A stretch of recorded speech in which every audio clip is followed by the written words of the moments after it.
Big డిబేట్కి స్వాగతం.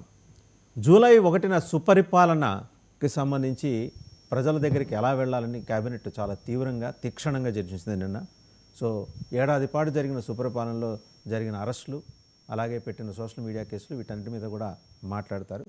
జగన్మోహన్ రెడ్డి గారి మిర్చియాడు పర్యటన దగ్గర నుంచి మొన్న గుంటూరు జిల్లా ఇప్పుడు పల్నాడు జిల్లా సత్తెనపల్లిలో జరిగిన విధ్వంసకాండ దాకా మొత్తం అవన్నీ కూడా ఏకరువు పెట్టి జగన్మోహన్ రెడ్డిని మళ్ళీ ఎక్స్పోజ్ చేసే కార్యక్రమం ఒకటి చేస్తారు. మరి సుప్రపాలనకు సంబంధించి ఏ నిర్ణయాలు తీసుకున్నారో తెలియదు. ఇంతకు మించి పెద్దగా చూపించుకోవడానికి ఏమీ లేవనే అభిప్రాయం జనాల్లో వ్యక్తం అవుతుంది. ఇక రెండోది, క్యాబినెట్ మీటింగ్ జరుగుతుండగా తమ మాతృమూర్తి ఆరోగ్యానికి సంబంధించి ఆందోళనకరమైన వార్త రావడంతో అర్ధంతరంగా డిప్యూటీ సీఎం పవన్ కళ్యాణ్ గారు వెళ్ళిపోయారు. ఆయన వెళ్ళిపోకముందు ఈ మలివిడత భూ సమీకరణ 44,000 ఎకరాలకు సంబంధించి మలివిడత భూ సమీకరణ సంబంధించి నిర్ణయం తీసుకున్నారా, వెళ్ళిపోయిన తర్వాత తీసుకున్నారా? దీని మీద అయితే ప్రభుత్వం క్లారిటీ ఇవ్వలేదు. ఎందుకంటే ఆ భూ సమీకరణ భూ సమీకరణకి జనసేన అధినేత తన అంగీకారం తెలిపారా లేదా అనే దాని మీద సందిగ్ధం ఇంకా కొనసాగుతూనే ఉంది. అలాగే నిన్న జగన్మోహన్ రెడ్డి గారి కారు తీసుకెళ్లారు. ఇవాళ ఆయన ఇంట్లో వస్తువులు ఏవో స్వాధీనం చేసుకోవటం, మరి మధ్యాహ్నం లోపల ఆయన్ని ఇక్కడుంటే ఇక్కడ తాడేపల్లిలో, లేకపోతే బెంగళూరు ఉంటే బెంగళూరులో అరెస్ట్ చేయడం, ఇది అనివార్యంగా జరిగే ప్రక్రియ. సో మొదటి నుంచి ప్రస్తావన చేస్తూనే వస్తున్నాను. డాట్స్ కనెక్ట్ చేసుకుంటోంది ప్రభుత్వం. గుంటూరు మిర్చియాడి పర్యటనలో జరిగిన విధ్వంసం, తర్వాత అనంతపురం జిల్లా రాప్తాడులో జరిగిన విధ్వంసం, అండ్ ప్రకాశం జిల్లా పొదిలిలో జరిగిన విధ్వంసం, తర్వాత సత్తెనపల్లి దగ్గర గ్రామాల్లో జరిగిన విధ్వంసం. ఈ 4 విధ్వంస కార్యక్రమాలకు ఉన్న ఒక 15,000 మంది సైన్యం, విధ్వంస లక్షణాలతో కూడిన సైన్యం, వాళ్ళ పుట్టుమచ్చలు యాంటసైన్తో సహా ప్రభుత్వం జల్లెడపట్టి మరీ తీసుకొచ్చింది. డీజీపీ గారు నివేదించారు. సో 1 by 1 ఇక మొదలవుతుంది. సాధ్యమైనంత వరకు ఏంటంటే రాష్ట్రంలో పరిపాలనకు సంబంధించి ఏ నిర్ణయాలు తీసుకున్నారో, ఎటువంటి అమలవుతున్నాయో తెలియదు, కానీ ప్రజలకి జగన్మోహన్ రెడ్డి అప్డేట్స్ మాత్రం జగన్మోహన్ రెడ్డి కన్నా ఎక్కువగా ప్రభుత్వం ఇస్తూ వస్తుంది. వీటన్నిటికీ సంబంధించి ఈరోజు బిగ్ డిబేట్లో మనతో పార్టిసిపేట్ చేస్తున్నారు జనసేన అధికార ప్రతినిధి లక్ష్మీకాంత్ గారు. నమస్కారం లక్ష్మీకాంత్ గారు. అండ్ అలాగే కారుమూరి వెంకటరెడ్డి గారు, వైసీపీ అధికార ప్రతినిధి. నమస్కారం అండి. బండారు వంశీకృష్ణ గారు, టీడీపీ అధికార ప్రతినిధి. నమస్తే సార్. అలాగే సింగళూరు వెంకటేష్ గారు, సీనియర్ న్యాయవాది అండ్ పొలిటికల్ అనలిస్ట్. నమస్తే sir. To start with Bandaru Vamsikrishna garu, and ముందుగా శుభాకాంక్షలు. మీ విజయాలు, ఏడాది పాటు సాధించిన విజయాలు, అంటే సోషల్ మీడియా అరెస్టులు ఇవన్నీ కూడా కలుపుకొని నిన్న జగన్మోహన్ రెడ్డి గారు కార్ సీజ్ చేసేదాకా జరిగిన అన్ని విజయాలని ఏకరువు పెట్టడానికి జూలై 1న మీరు సమాయత్తం అవుతున్నారు. ఎమ్మెల్యేల ఆధ్వర్యంలో కమిటీలు కూడా ఏర్పాటు చేయబోతున్నారు. అలాగే మలివిడత భూ సేకరణ సమీకరణం ఇంకా మీకే క్లారిటీ ఉన్నట్లేదు. అది ఎక్విజిషనా, పూలింగా, దాని మీద క్లారిటీ బహుశా ఇస్తారేమో. దానికి సంబంధించి కూడా ఇంతకుముందు వర్తించిన నియమాలే ఇక్కడ కూడా వర్తింప చేయాలి అని చెప్పి నిర్ణయం తీసుకున్నారట.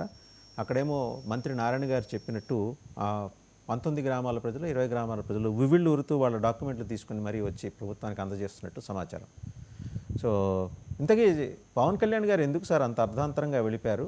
ఆయన ఉండగా తీసుకున్న నిర్ణయమా భూ సమీకరణకు సంబంధించి, ఆయన వెళ్ళిపోయిన తర్వాత తీసుకున్న నిర్ణయమా? అందరికీ గుడ్ మార్నింగ్ అండి. నేను అక్కడ లేను కాబట్టి నాకు తెలియదు ఆయన ఉండగా తీసుకున్నారా, ఆయన వెళ్ళిపోయినా తీసుకున్నారా అని. ఈ భూసేకరణ అనేది పార్టీ కాబట్టి భూసేకరణ మళ్ళీ పూలింగ్ చేయాలి అనేటటువంటి నిర్ణయం నిన్న తీసుకుంది కాదు, ఎప్పుడో ఒక 2-3 months నుంచి నలుగుతున్నటువంటి మాట.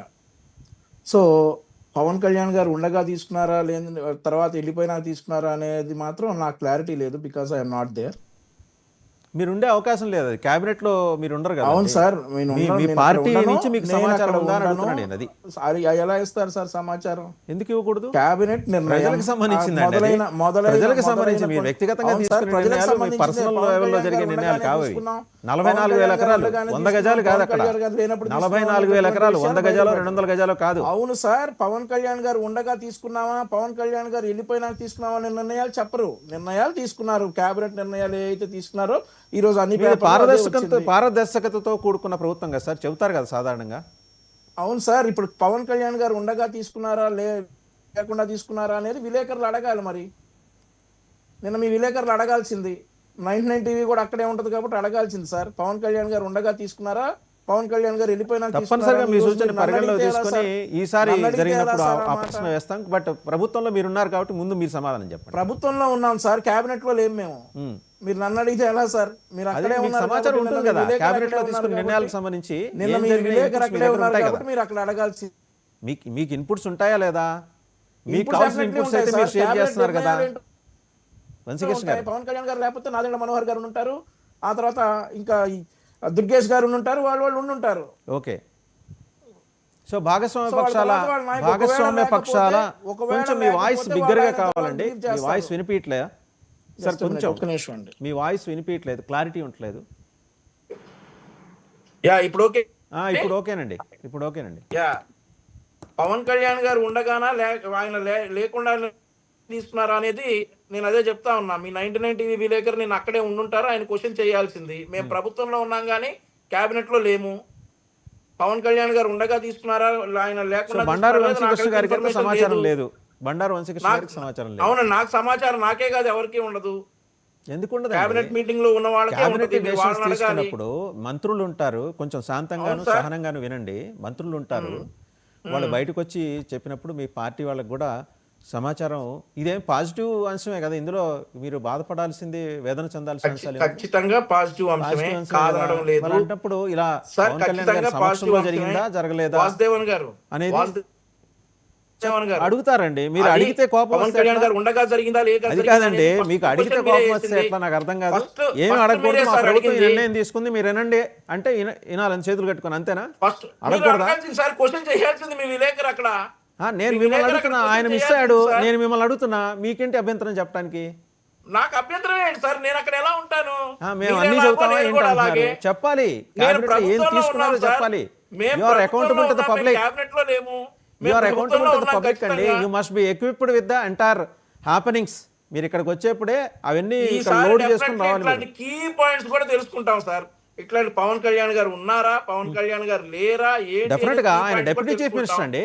ఆయన డిప్యూటీ చీఫ్ మినిస్టర్. కరెక్టే, కాదంట్లా. ఎవరిళ్ళలోనైనా కష్టం వస్తుంది సార్. నేను వాళ్ళ అమ్మగారికి స్లైట్ గా ఏదో స్వల్పంగా అనారోగ్యం పాలయ్యారని తెలిసి నేను దాని గురించి ప్రస్తావన చేయట్లేదు. కారణం ఏంటంటే నాగబాబు గారు కూడా ట్వీట్ చేశారు, అది కూడా చూడొచ్చు మీరు. కరెక్టే, నాగబాబు గారు ట్వీట్ చేశారు, ఆవిడ ఆరోగ్యాన్ని పురస్కరించుకొని ఆయన వెళ్ళారు. దాని గురించి ఎవరికి ఎలాంటి అభ్యంతరాలు ఉండవు, ఎందుకంటే అందరూ కూడా ముందర ఫస్ట్ లేదండి మీరు బయలుదేరండి. బట్ ఒక ఇంపార్టెంట్ డెసిషన్ తీసుకునేప్పుడు అది ముందర ఎజెండాలో ఫస్ట్ పాయింట్ ఉంటుంది. ఏది 44,000 అన్నీ అయిపోయిన తర్వాత చివరిలో ఉండదు. అది ఫస్ట్ పాయింట్, కీలకమైన నిర్ణయం. ఫస్ట్ పాయింట్ దగ్గర అది వారు ఉండగా జరిగిందా లేకుండా ఆయన వెళ్ళిపోయిన తర్వాత జరిగిందా, దాని మీద ఒక ఫైనల్ కాల్ తీసుకున్నారా అనేది అడుగుతున్నా నేను. ఇందులో మీరు నచ్చుకోవాల్సింది, బాధపడాల్సింది ఏం లేదు. బాధ ఎందుకు సార్, ఇంత డీప్ గా మేమైతే అడగల. పవన్ కళ్యాణ్ గారు ఉన్నారా లేరా అనేది డీప్. సరే, ఆ అంశం వదిలేద్దాం. జగన్మోహన్ రెడ్డి గారి కారు, జగన్మోహన్ రెడ్డి గారి కారు సరే, అది వాళ్ళ స్థాయిలో దుర్గేష్ గారు, నాదెండ్ల మనోహర్ గారు తీసుకునే స్థాయిలో నిర్ణయం కాదు, అది పవన్ కళ్యాణ్ గారు ఉండాల్సింది. దాని మీద మళ్ళీ మాట్లాడదాం. ఇప్పుడు నిన్న జగన్మోహన్ రెడ్డి గారి కారు తీసుకెళ్లారు కదా, ఈ రోజు ఎన్నింటికి ఆయన అరెస్ట్ చేస్తున్నారు సార్? ఇప్పుడు పై స్థాయిలో జరిగే నిర్ణయాలన్నీ మీరు ఇప్పుడు ఇక్కడ నన్ను అడిగితే ఎలా సార్? పై స్థాయిలో నిర్ణయాలు జరుగుతాయి సార్, అవి అవన్నీ మీరు ఇప్పుడు నన్ను అడిగితే ఎలా సార్? ఇక్కడ definitely is liable to arrest అయితే చేస్తారు. ఎన్ని గంటలకు అరెస్ట్ చేస్తున్నారు, ఎవరు వచ్చి అరెస్ట్ చేస్తున్నారు, వెంకటరెడ్డి గారికి ఏమైనా ఇన్ఫర్మేషన్ ఉంటుందేమో.